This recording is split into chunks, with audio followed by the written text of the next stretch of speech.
வணக்கம் தமிழக மக்களே. நேற்று ஏப்ரல் 10 வந்து குக் வித் கோமாளி ஷூட்டுக்காக வந்த இடத்துல வந்து பார்த்தீங்கன்னா கானா வினோத் நம்மளை ட்ரிகர் பண்ணி கானா வினோத், புகழ், மாக்காப்பா ஆனந்த் 3 பேரும் சேர்ந்து என்னை தாக்கி அடிதடியில் ஈடுபட்டாங்க. அது மட்டும் இல்லாமல் மாக்காப்பா வந்து பார்த்தீங்கன்னா மாக்காப்பா ஆனந்த் என்னும் நபர் குடிபோதையில் இரும்பு ராடால் என் காலில் அடித்து ரத்த காயமாயிருக்கு.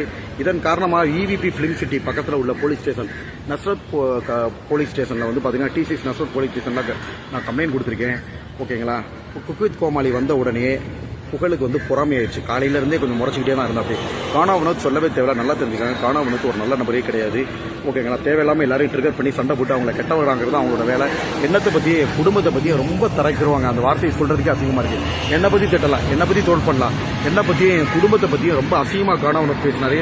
அதுக்கு நான் திருப்பி கானா வினோத்தை எதிர்த்து கேட்டதுக்கு புகழும் கானா வினோத்தையும் சேர்ந்து என்னை அடிச்சு, ஓகேங்களா. புகழ் கூட வந்து பார்த்தீங்கன்னா கூடவே ஒரு ஆள் வச்சிருக்காரு. ஸோ அவங்க எல்லாரும் சேர்ந்து என்னை தாக்குனாங்க. நான் ஒரு படித்த மருத்துவராக என்ன பண்ண முடியும்? என்னை தாக்குறப்ப அதை வந்து போலீஸ் ஸ்டேஷனில் தான் நான் கம்ப்ளைண்ட் பண்ண முடியும். ஓகேங்களா. அவங்க ஒரு வார்த்தை சொன்னால் நம்ம ஒரு வார்த்தை சொல்லணும் இல்லையா. அது போக வந்து பார்த்தீங்கன்னா மாக்காப்பா எப்பயுமே ஷூட்டிங்கில் வந்து மது போதையில் தான் இருப்பார். மாக்காப்பா வந்து மது போதையில் என்ன பண்ணுறோம் தெரியாமல் பிரச்சனையை விலக்கி விடாமல் 2 பேரும் காம்ப்ரமைஸ் பண்ணாமல் கீழே இருக்கிற இரும்பு ராடால் என்னை தாக்கி எனக்கு காலில் ரத்த காயம் ஏற்பட்டிருக்கு. இதை வந்து பார்த்தீங்கன்னா ப்ரெஸ் மீட்டும் கொடுத்துருக்கேன்.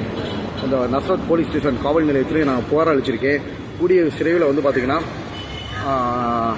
இவங்க மேலே எல்லாம் அன்சார் அப்படின்ற நபரும், அன்சார், கானா வினோத், அன்சார் இவங்க மேலே வந்து கண்டிப்பாக புகழ் அப்புறம் மாக்காப்பா ஆனந்த் இவங்க மேலே வந்து சட்டப்படி நடவடிக்கை எடுப்பாங்க. போலீஸில் கம்ப்ளைண்ட் பண்ணி CSR காப்பி ரெடி ஆகிட்டு இருக்கு.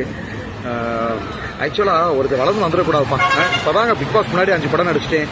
பிக் பாஸ் போயிட்டு எங்கே குக் வித் கோமாளியும் நானும் வந்துடுவேன் அப்படின்ற பொறாமையில் புகழ் வந்து பார்த்தீங்கன்னா குரேசி இந்த மாதிரி நபர்களெல்லாம் குக் வித் கோமாளியில் வராமல் போனதுக்கு இவங்கெல்லாம் ஒரு காரணம். ஓகேங்களா. யாராவது ஒரு ஆள் குக் வித் கோமாளி வந்துட்டாலே அவங்க வயிற்றுச்சல காலையிலேருந்து அவங்களுக்கு மூஞ்சி செத்து போச்சுங்க.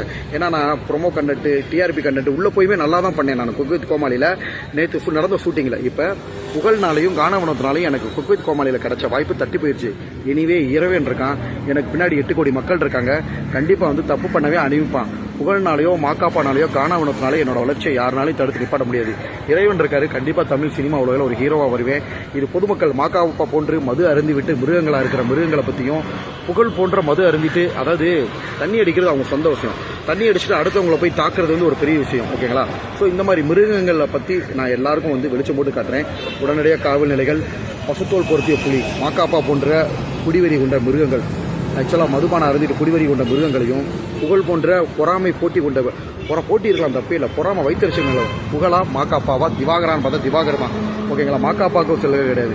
மாக்காப்பா மாதிரி புகழ் மாதிரி நான் எந்த இடத்துல விளம்பரம் பண்ணி சாப்பிடல. நான் உழைச்சி சம்பாரித்து சாப்பிட்றேன். ஓகேங்களா. ஸோ கண்டிப்பாக மக்கள் மத்தியில்